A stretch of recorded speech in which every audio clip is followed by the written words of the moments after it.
복잡한 분자 구조를 어떻게 계산할 수 있을까? DFT와 응용. 우리 생활 속에는 다양한 분자들이 있습니다. 이러한 다양하고 복잡한 분자를 우리는 어떻게 체계적으로 분석할 수 있을까요? 짜잔! 바로 이 DFT라는 도구를 사용하면 복잡한 분자 세계를 체계적으로 분석할 수 있습니다.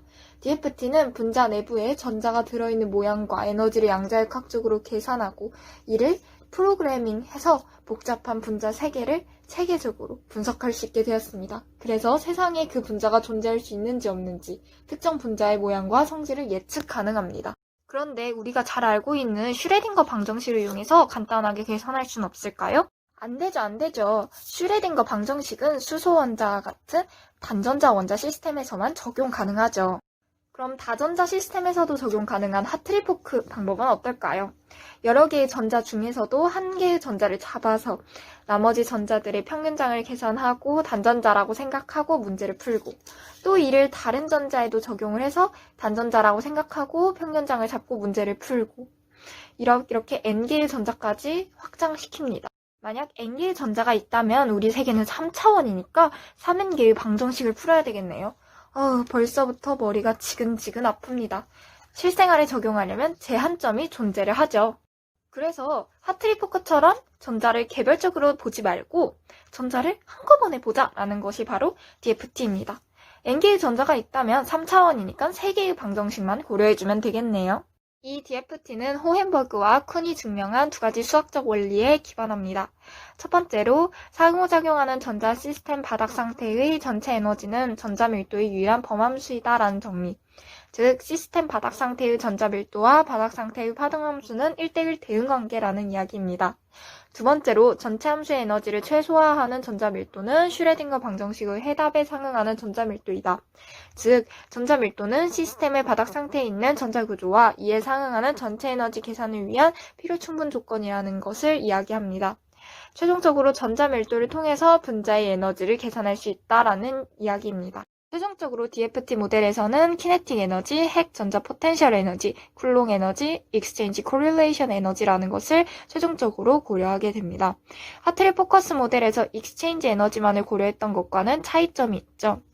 이렇게 하트리에서는 익스체인지만을 고려했기 때문에 항상 실제 에너지보다 큰 값이 나오게 되었는데 DFT에는 익스체인지 코릴레이션 에너지로 사용을 함으로써 실제 에너지와 좀 더 근사한 값을 얻어낼 수 있습니다.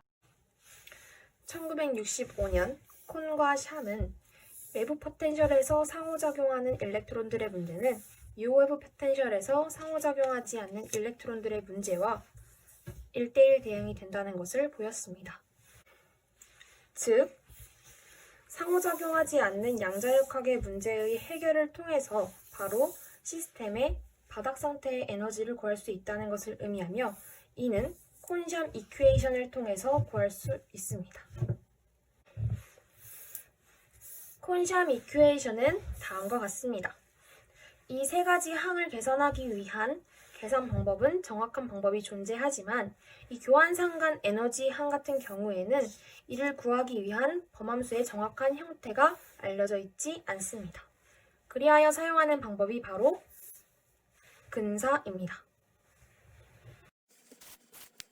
근사 방법에는 바로 두 가지가 존재합니다. 바로 국소 밀도 근사법인 LDA와 일반화된 기울기 근사법인 GGA입니다. LDA란 균질 전자기체 모형을 기본으로 한 근사법으로 해당 모형을 분자 혹은 고체 시스템으로 적용한 방법입니다.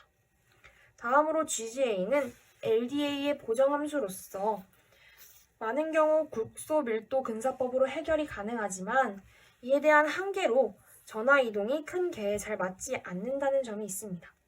이에 대해 정확한 에너지 범함수의 형태를 찾는 것이 DFT의 해결 과제라고 할 수 있습니다.